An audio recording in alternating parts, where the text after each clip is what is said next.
Study IQ IAS, अब तैयारी हुई अफोर्डेबल। नमस्कार दोस्तों भारत सरकार के द्वारा रिसेंटली पार्लियामेंट में एक क्वेश्चन को लेकर जवाब दिया गया, जिसको लेकर काफी चर्चा चल रही है। यहां पर सरकार का यह कहना है कि पिछले 10 वर्षों में भारतीय बैंकों ने 12 लाख करोड़ रुपए का, जी हां 12 लाख करोड़ रुपए का जो लोन है वो राइट ऑफ किया है, जिसमें से आधा तो इसमें से आप समझिए जो पब्लिक सेक्टर बैंक्स हैं उन्होंने पिछले 5 वर्षों में माफ किया है। तो इसका मतलब क्या हुआ?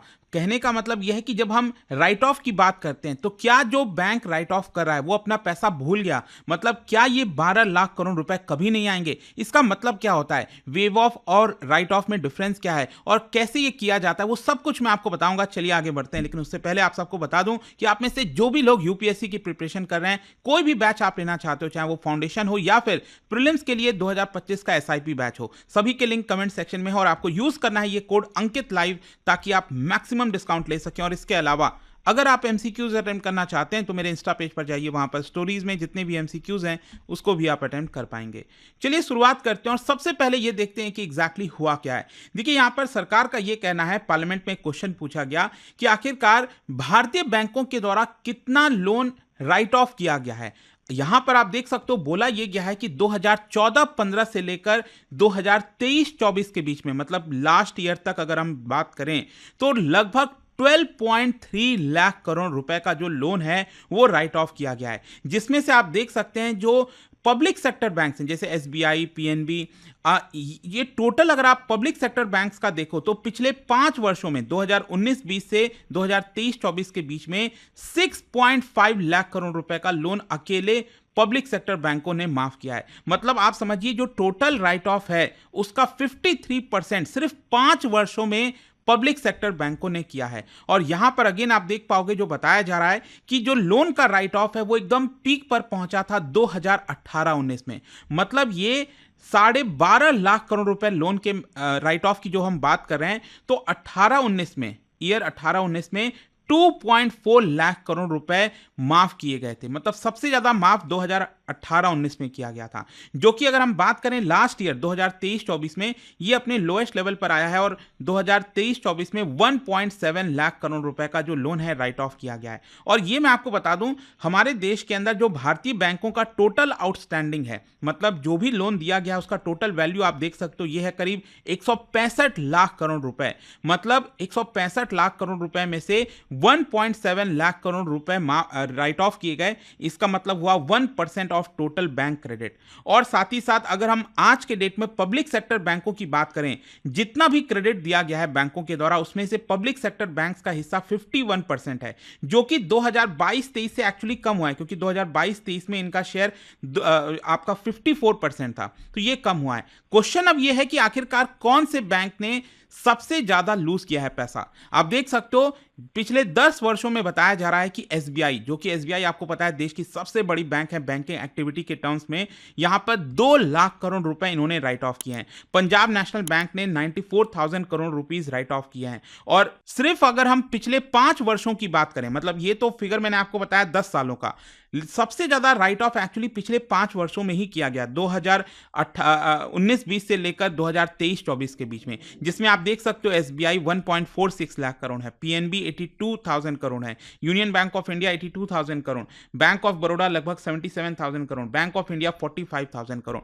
और अगर हम अभी करंट फाइनेंशियल ईयर की बात करें, जो अभी 2024-25 का करंट फाइनेंशियल ईयर चल रहा है, तो आप देख सकते हैं सितंबर तक, मतलब पिछले 6 महीने में 42,000 करोड़ रुपए का जो लोन है वो राइट ऑफ किया गया है। तो ये आपको फिगर्स देखने को मिलेगा। क्वेश्चन ये है कि राइट ऑफ एग्जैक्टली होता क्या है। मैं बार बार राइट ऑफ की बात कर रहा हूं। देखो सबसे पहले तो आप सबको पता होना चाहिए what is NPA, non performing asset. जाहिर सी बात है, मान लो कोई बैंक है, अगर उसने यहां पर 10,000 रुपए भी लोन दिया है तो एक्सपेक्ट करेगा ना कि 10,000 रुपए इंटरेस्ट के साथ उसके पास आए। मतलब मान लो अगर 12,000 रुपए बैंक के पास आना चाहिए, 10,000 प्लस इंटरेस्ट 2,000, तो वो एक्सपेक्ट करेगा। लेकिन अगर मान लो यहां पर जिसने लोन लिया वो 12,000 रुपए या फिर 10,000 रुपए भी नहीं पे कर रहा है, तो उस केस में क्या होता है कि अगर 3 महीने तक कोई भी पैसा बैंक के पास नहीं आया तो 3 महीने के बाद उस लोन को जो है बैंक डिक्लेयर करती है एनपीए, नॉन परफॉर्मिंग एसेट। ये डेफिनेशन है जो आरबीआई ने कहा है कि आपको करना पड़ेगा। अब क्वेश्चन ये है कि बैंक आखिर राइट ऑफ कब करता है और क्यों करता है? देखो, राइट ऑफ का सिंपल अर्थ ये हुआ, बैंक अपने बैलेंस शीट में से वो जो लोन है उसको हटा देता है। देखो, बैलेंस शीट जब मैं कह रहा हूं तो एक तरफ आपको पता होगा यहां पर होता है एसेट और दूसरी तरफ होता है आपका लाइबिलिटी। ठीक है, तो एसेट क्या हुआ? बैंक अगर अपना पैसा किसी को उधार दे रहा है तो वो बैंक के लिए क्या है? एसेट है। और मान लीजिए जब आप बैंक में जाकर डिपॉजिट करते हैं पैसा, तो बैंक को लौटाना है ना, तो उसको हम लाइबिलिटी कहेंगे बैंक के पर्सपेक्टिव से। तो यहां पर जब हम लोन की बात कर रहे हैं, जो बैंक दे रहा है वो क्या है? बैंक के लिए एसेट है। लेकिन अगर ये एसेट लॉस में जा रहा है, अगर ये एसेट की रिकवरी नहीं हो पा रही है, मतलब बैंक ने दिया था 10,000 रुपए, बैंक के पास वो नहीं आ रहा है, तो ये क्या बन गया? नॉन परफॉर्मिंग एसेट, कि यहां पर बैंक के पास पैसा नहीं आ रहा है। तो जब हम राइट ऑफ की बात करते हैं, मतलब मान लो ये 10,000 फॉर एग्जांपल अगर हम बात किए, ये 10,000 रुपए बैंक के पास नहीं आ रहा और बैंक को लग रहा है कि बहुत कम चांसेस है आने के, तो बैंक उस केस में क्या करेगा? अपने एसेट से उसको हटा देगा। और इसका मेजर कारण यही है कि बैंक चाहता है कि अपना बैलेंस शीट वो सुधारे, उसमें क्लीन दिखे, क्योंकि बहुत गड़बड़ी लगेगी ना। मान लीजिए अगर आपको लगता है कि स्टॉक मार्केट में किसी बैंक में आपको इन्वेस्ट करना है, किसी बैंक का शेयर लेना है, आप उसके एनपीए को देखोगे ना कि कहीं बहुत ज्यादा तो एनपीए नहीं है, तो ये थोड़ा सा डर बना रहता है कि यहां पर हमारा जो बैंक है उसकी बैलेंस शीट खराब तो नहीं है। अच्छा, इसमें भी नियम होते हैं। यहां पर एक्चुअली आरबीआई ने यह कहा है कि अगर 4 साल हो गए किसी लोन को एनपीए डिक्लेयर किए और यहां पर आपने सारी प्रोविजनिंग भी कर रखी है। प्रोविजनिंग का मतलब आप समझ लीजिए, देखो इंपॉर्टेंट है कि मान लो 10,000 रुपए बैंक ने दिए थे, वो आ नहीं रहे, तो बैंक क्या करेगा? फर्स्ट ईयर में 5,000 रुपए की प्रोविजनिंग कर देगा। मतलब 5,000, जैसे मान लो बैंक का प्रॉफिट हुआ था 1,00,000 करोड़ रुपए, तो 1,00,000 करोड़ रुपए प्रॉफिट था, लेकिन यहां पर बैंक ने क्या किया? 5,000 रुपए उसमें से सेपरेट कर दिए कि जो मैंने लोन दिया था एक तरह से वो मेरा लॉस में जा रहा है, तो उसको इधर डाल दिया। तो इसका मतलब क्या हुआ? बैंक का प्रॉफिट एग्जैक्टली अब कितना है? 95,000 रुपीज है। तो ये फर्स्ट ईयर में बैंक ने 5,000 रुपए प्रोविजनिंग कर दी, सेकंड ईयर में 2,500 रुपए की प्रोविजनिंग कर दी, फिर थर्ड ईयर में 2,500 की कर दी। मतलब टोटल क्या हुआ? बैंक का एक तरह से यहां पर प्रॉफिट में से वो निकाल लिया। तो अगर ये प्रोविजनिंग कर रखा है बैंक और साथ ही साथ इसको 4 साल हो गए, तब यहां पर आरबीआई का नियम है कि वो उसको एक तरह से राइट ऑफ डिक्लेयर कर सकता है। ठीक है, अब यहां पर आप में से कई लोग ये पूछेंगे कि सर इसका फिर फायदा क्या होता है? मान लीजिए अगर ऐसा कर रहा है बैंक, उसको फायदा क्या है? मैं आपको एक इंटरेस्टिंग चीज बताता हूं। एक तो क्या है, बैंक का फिगर अच्छा लगने लगेगा, एनपीए, क्योंकि आपको याद होगा अभी कुछ साल पहले की बात है, जो एनपीए की बात करते थे ना, स्पेशली पब्लिक सेक्टर बैंकों का एनपीए तो लगभग 14.5% तक चला गया था। जस्ट इमेजिन, मतलब हर 100 रुपए में से पब्लिक सेक्टर बैंक्स में 14.5 रुपए वापस नहीं आ रहे थे। ये हालत हो गई थी यहां पर, लेकिन ये अब घटकर लगभग 3% के आसपास आ गया। वो मैं आपको और आगे बताऊंगा। एक तो क्या होता है, एनपीए कम हो जाता है, नॉन परफॉर्मिंग एसेट। दूसरा एक और सबसे बड़ा फायदा ये है कि जो बैंकों के ऊपर टैक्स लगता है वो भी कम हो जाएगा। जैसे कि फॉर एग्जाम्पल मैंने आपको बताया था ना अभी कि यहां पर एक बैंक है जिसको 1,00,000 रुपए का प्रॉफिट हुआ है। अब उसको ऑब्वियस सी बात है, प्रॉफिट हुआ है मतलब इसमें से टैक्स पे करना पड़ेगा सरकार को। 1,00,000 रुपए में से मान लो 20% टैक्स है, तो 20,000 रुपए सरकार को देना पड़ेगा। लेकिन बैंक ने क्या किया, यहां पर प्रोविजनिंग कर दी, इसमें से 5,000 रुपए जो है वो निकाल दिया, ताकि वो उसका जो एनपीए है वो थोड़ा सा इंप्रूव हो सके। तो अब यहां पर बैंक के ऊपर टैक्स कितने के ऊपर लगेगा? क्या 1,00,000 के ऊपर लगेगा? नहीं, बैंक के ऊपर जो टैक्स लगेगा वो सिर्फ 95,000 रुपीज के ऊपर लगेगा। आई होप आप समझ पा रहे होगे। तो एक तरह से बैंक का जो टैक्स लाइबिलिटी है वो भी कम हो जाता है। तो ये एक तरह से फायदा होता है बैंक को। और after write off, banks are suppose to continue their efforts to recover the loan. ये सबसे इंपॉर्टेंट है। कई लोगों को लगता है कि मान लो अगर राइट ऑफ कर दिया बैंक ने, तो इसका मतलब बैंक वो पैसा भूल गया। ऐसा नहीं है। देखो यहां पर डिफरेंस होता है लोन राइट ऑफ और लोन वेव ऑफ में। वेव ऑफ आप अक्सर सुनते हो कि जब जैसे चुनाव का समय आता है, यहां पर जो नेता लोग हैं या फिर पॉलिटिशियंस हैं वो क्या अनाउंस करते हैं कि हम फार्मर्स का लोन वेव ऑफ कर देंगे। मतलब वो भूल गया। किसी फार्मर ने 1,00,000 रुपए अगर मान लो उधार लिया था, सरकार ने वेव ऑफ कर दिया, मतलब वो 1,00,000 रुपए नहीं चुकाने। लेकिन राइट ऑफ का मतलब ये हुआ कि बेसिकली बैंक अपने बैलेंस शीट से उसको हटा रहा है बस। लेकिन इसकी रिकवरी की जो प्रोसेस है वो चलती रहेगी। जैसे इंसॉल्वेंसी, बैंक्रप्सी कोड आपने सुना होगा। कई सारे माध्यम है जिसके थ्रू जो बैंक है वो पैसा रिकवर करता रहता है। मतलब राइट ऑफ का मतलब ये नहीं हुआ कि बैंक पैसा भूल गया। मान लो आगे 2 साल के बाद अगर वो पैसा वापस आता है बैंक के पास, तो वो प्रॉफिट में चला जाएगा और उस पर सरकार, वो बैंक को टैक्स पे करना पड़ेगा।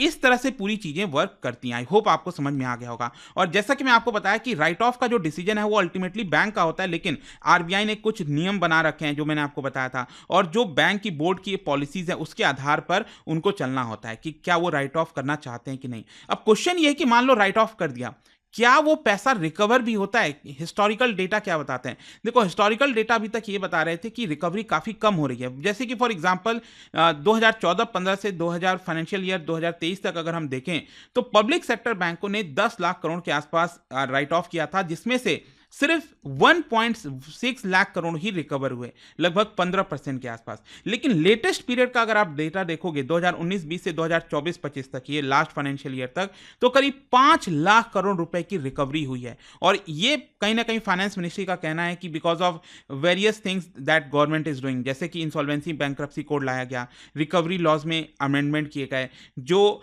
हाई वैल्यू केसेस होते हैं उसका जुरिस्डिक्शन बढ़ा दिया गया फॉर डेट रिकवरी ट्रिब्यूनल्स। तो कई ऐसे सिस्टम अपनाए गए जिसकी वजह से रिकवरी बढ़ी है। क्वेश्चन अब यह है कि अभी प्रेजेंट में एनपीए की हालत क्या है, नॉन परफॉर्मिंग एसेट की। देखो, अगर हम बात करें पब्लिक सेक्टर बैंकों का, तो यहां पर 3.16 लाख करोड़ रुपए अभी भी एनपीए है, और जो प्राइवेट सेक्टर बैंकों की बात करें तो 1.34 लाख करोड़ रुपए का एनपीए है। और अगर हम ग्रॉस एनपीए परसेंटेज के टर्म में बात करें तो यहां पर 3% है, मतलब पब्लिक सेक्टर बैंकों का एनपीए 3% है।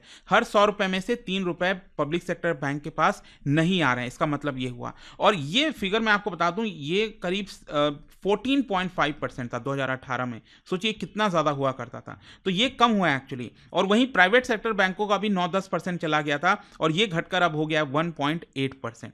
तो ये करंट सिचुएशन है एनपीए का। और देखिए क्या होता है, जब एनपीए रिड्यूस होता है तो एक तरह से बैंकों का जो प्रॉफिट है वो भी इंक्रीज होने लगता है।